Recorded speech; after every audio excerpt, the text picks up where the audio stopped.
Super star Krishna family నుంచి వచ్చిన హీరోలో అశోక్ గల్లా ఒకరు. మహేష్ బాబు బావ మాజీ ఎంపీ జయదేవ్ గల్లా కొడుకు అయిన అశోక్ గల్లా 2022 సంవత్సరంలో హీరో అనే సినిమాతో ఎంట్రీ ఇచ్చాడు. అయితే ఈ సినిమా పెద్దగా మెప్పించలేకపోయింది.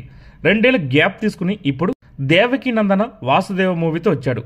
హనుమాన్ డైరెక్టర్ ప్రశాంత్ వర్మ అందించిన కథతో తెరకెక్కిన ఈ సినిమా ఎలాగుందో మనం రివ్యూలోకి వెళ్ళి తెలుసుకుందాం.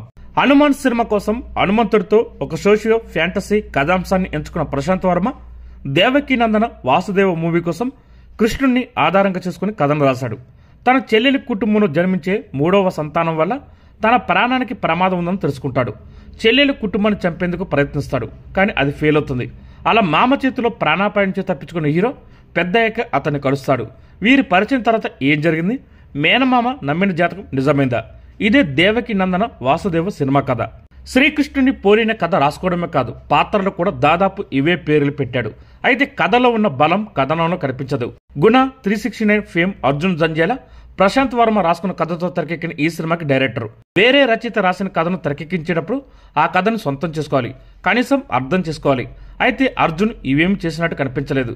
యాక్షన్ సీన్స్ మీద పెట్టిన శ్రద్ధ మిగిలిన సీన్స్ చూపించలేకపోయాడు అర్జున్.